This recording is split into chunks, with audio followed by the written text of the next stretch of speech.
Hello, my friends, and welcome back. Thank you very much for being with me again today. Well, if someone comes and accuses you of doing something and provides evidence to support the allegations, you can, provide your defense of the allegations and provide your counter arguments. That's how we do it, and we're used to do it. You're not going to say, well, is that because probably I'm white and you hate me or something? Or is it because I'm fat? Is that because, I'm ugly? Is that the reason why you discriminate against me and you bring all these allegations against me? No, Gigi, I bring these allegations against you because these are the facts that I see, and I put them on the table, and you come and you bring your counter arguments. I didn't call you anything. The facts will call you something. So, fortunately for us, we have the internet, and that's a big achievement. And we have the telephones, and we have the computers, and we have the laptops, and so on, which is fantastic because the information travels fast, my friends. And not only in the little local area, but you can, if you want, access a piece of information if you want from Bangladesh or Nepal or wherever, from being, let's say, in the United States of America. So these big corporate media, they can't hide certain things that they don't like, and they can't use all kind of euphemisms or simply, turn the words, spin the whole thing. Why? Because there's no way for you to find out what actually those guys spoke in their room. And I'm talking about United Nations right now. At the United Nations, there are countries and there's bodies and there's all kind of, human rights and blah, blah, blah. So all these things are supposed to be organized and structured, and it's agreed upon. It's not like, we disagree with this human rights, group or whatever they might call it, body or, the United Nations Security Council. It's agreed upon. There are structures, there are rules and regulations. So you have here the Secretary General of United Nations, and says, you know what, according to our data, this is what's going on, and we would like a ceasefire in Gaza. At which the Israeli ambassador to the United Nations, instead of, saying, okay, wait, let's discuss, let's debate. Okay, that you brought some allegations here. Would like to know more about it. Please bring us the information. We're gonna look at it and we're gonna discuss. That's the way you do it in a civilized world. You don't immediately say that's unacceptable, you are an asshole and you should resign. Based on what? Because you didn't like what was alleged against you? That's not how you do it in a civilized world. And since you supposedly are at the United Nations, you should use debate. Discuss. Talk about things.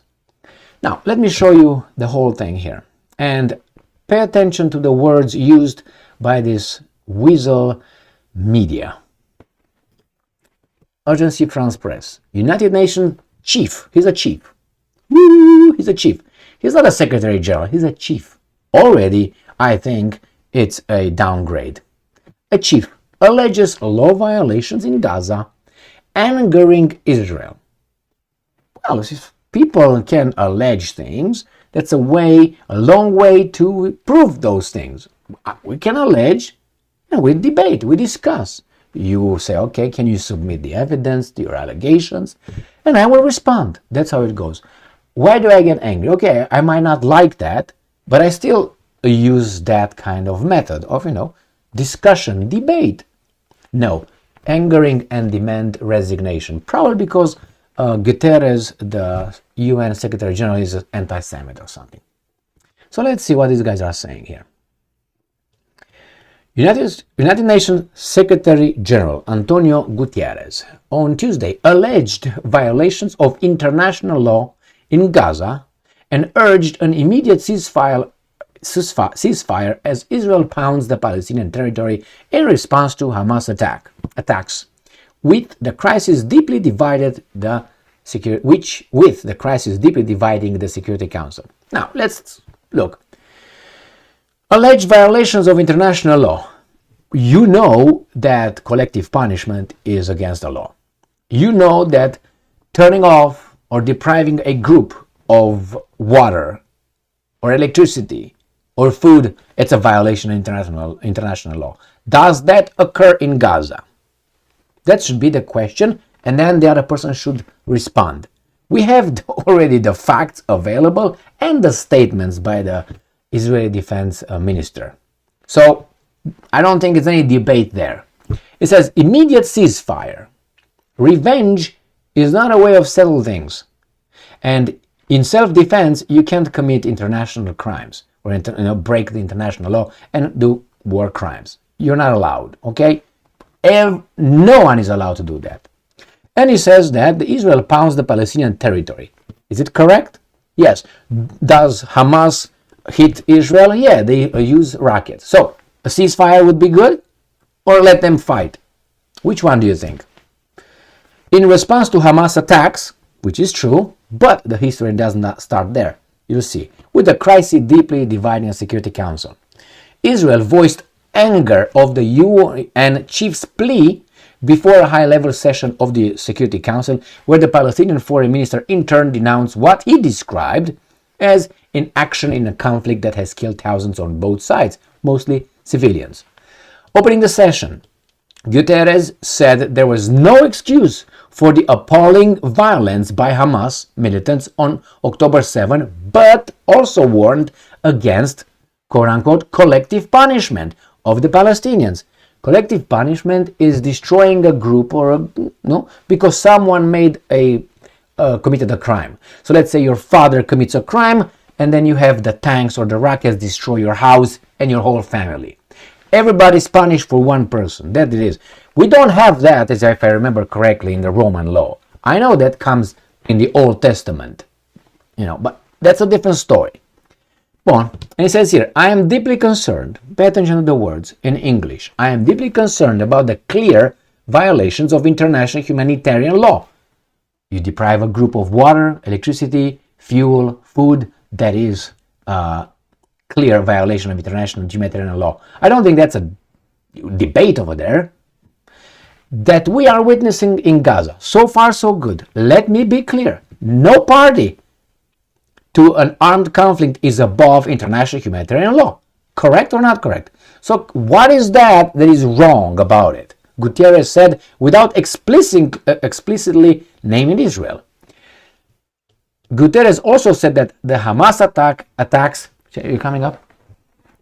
All right, we got some nosy nates. Guterres also said that the Hamas attacks, and I'm quoting, did not happen in a vacuum. So that's history before October 7th. History did not start then. Year zero was not then, as the Palestinians have been, and I'm quoting, subjected to 56 years of suffocating occupation.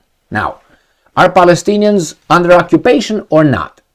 If they're not, that means you can't close Gaza. That means you can't turn off the water of Gaza. That means it's not you who controls who enters and who gets out of Gaza. If you don't occupy, if it's not your territory over there. So once someone can do that to you, that means that person is in charge of you. You're like in a prison. So I don't understand suffocating occupation. Now, obviously, there's more than that in that. Okay? His remarks infuriated Israeli Foreign Minister Eli Cohen, who, pointing his finger at Guterres and raising his voice, that means yelling, recounted graphic accounts of civilians, including young children, killed in the detailed single attack in Israeli history. Yes, Cohen, we acknowledge that. And that's a crime. Yes, you're right. That, we put it here. We agree. Let's move on. What's next? Because of that, you can do that? No, you can't do that. Okay? So let's say if I get in an argument with my wife, okay, and my wife, let's say, kicks me in the balls, all right, literally. I don't go over there and beat up her mom and strangle her father, do I? And demolish their house because I'm angry? And besides our little infights, now it's not only this kicking me in the balls, maybe it's something before that. More than that. Now, that's the first article. Let's go to the second article. Fox News, this is more imbecilic, just so you know. And this is the American media, my friends. And as I started this video, I said we have that the information travels fast. What I'm reading here, the Palestinians can also read. And the Israelis can read. And they're not idiots. Because as a Palestinian, when you read this, Israel calls on United Nations chief to resign following quote-unquote shocking speech. The shocking speech that these idiots at Fox News refer to are the ones from the other article I mentioned right here. This is the shocking speech right here, my friends. This is the shocking speech. So, as a Palestinian reading this, I'm thinking, Fox News, fuck you. You're not independent, you're not free, you're nothing. You're just a weasel. I mean, following shocking speech. Now, maybe you can say shocking was said by Cohen, but let's see. Fox News' Eric Shawn provides details on the stunning news after Israel and probably United States of America, accused UN Secretary General Antonio Guterres of justifying Hamas's October 7 attack on Israel. Is that accurate? Is that accurate? Did UN General Secretary Antonio Guterres justify Hamas October 7 attack on Israel by saying that did not happen in a vacuum? That means, that's bad.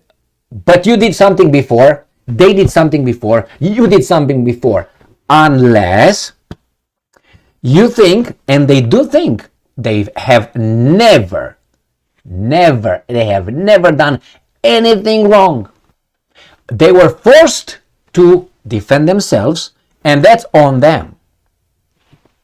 That's how the logic goes. Go and ask if you have a heated conversation with someone in your office, in your family, in your friend's zone or anything like that. Ask them, do you think that Israel has ever done something wrong?